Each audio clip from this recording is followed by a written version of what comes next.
നമ്മൾ പല റേഡിയോ അമേച്ചേഴ്സും സിറ്റിയിൽ അപ്പാർട്ട്മെൻറ്റിൽ താമസിക്കുന്നവരാണ്. ഞാനല്ല.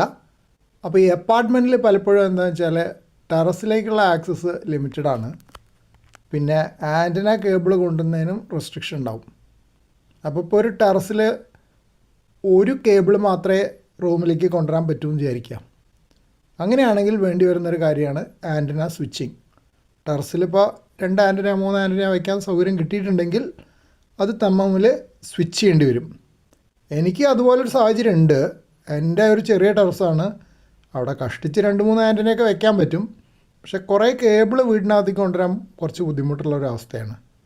അപ്പോൾ ഞാൻ VU2 TUM ആയിട്ട് ചർച്ച ചെയ്തപ്പോഴാണ് അദ്ദേഹം പറഞ്ഞത് 433 MHz റിമോട്ട് സ്വിച്ചിങ് ഉപയോഗിച്ചിട്ട് ആൻറ്റന സ്വിച്ച് ചെയ്യാൻ പറ്റും. അപ്പോൾ ഞാൻ വായിച്ചു നോക്കി. നാഷണൽ ഫ്രീക്വൻസി അലൊക്കേഷൻ പ്ലാൻ 2022 പ്രകാരം very low power equipment 433 MHz ബാൻഡിൽ ഉപയോഗിക്കുന്നതിന് ലൈസൻസ് ആവശ്യമില്ല.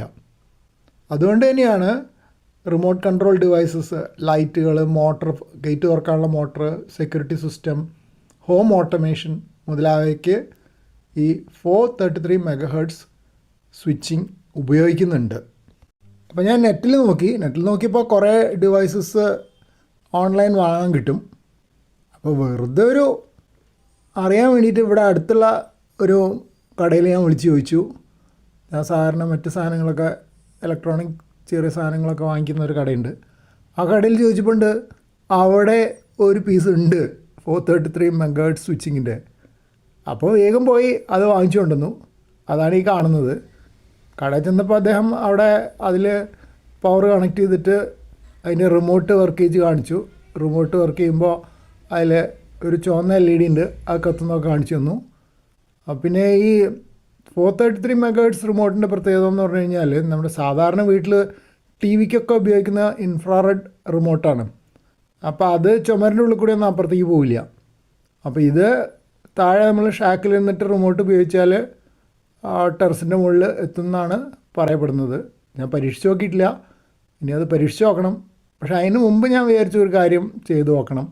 അതായത് എനിക്കൊരു RTL SDR ഉണ്ടല്ലോ, ഈ അടുത്ത് ഞാൻ വാങ്ങിച്ചത്. അതിൽ സാറ്റലൈറ്റ് വരെ കിട്ടുന്നുണ്ട്.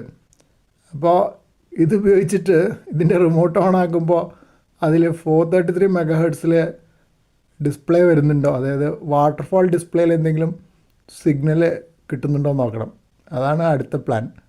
അത് കഴിഞ്ഞിട്ട് വേണം പിന്നെ ഇതിൻ്റെ റേഞ്ച് ടെറസിൻ്റെ മുകളിലേക്ക് എത്തുമോ എന്ന് നോക്കണം. പിന്നെ അതും കഴിഞ്ഞിട്ട് വേണം ആക്ച്വലി ആൻറ്റന സ്വിച്ച് ചെയ്യണമെങ്കിൽ ആ റിലേ കൂടെ അങ്ങോട്ടും ഇങ്ങോട്ടും മാറ്റുമ്പോൾ റേഡിയോ ഫ്രീക്വൻസി അല്ലേ, കുറച്ച് ബുദ്ധിമുട്ടുണ്ട്. കാരണം അത് കറക്റ്റായിട്ട് ചെയ്തില്ലെങ്കിൽ ചിലപ്പോൾ SWR വന്നിട്ട് റേഡിയോന് പ്രശ്നം വരും. അപ്പോൾ അതുകൊണ്ട് അത് കുറച്ചുകൂടെ പഠിച്ചിട്ടേ ചെയ്യാൻ പറ്റുള്ളൂ. അപ്പോൾ ഇമ്മീഡിയറ്റ് ആയിട്ട് ഇനി അടുത്ത പ്ലാൻ ഇത് വെച്ചിട്ട് RTL SDRൽ ഇതിൻ്റെ സിഗ്നൽ കിട്ടുന്നുണ്ടോ എന്ന് നോക്കണം. സിഗ്നൽ കിട്ടുന്നുണ്ടെങ്കിൽ പിന്നെ ഇതിൻ്റെ റേഞ്ച് കണ്ടുപിടിക്കാൻ എളുപ്പമാണല്ലോ.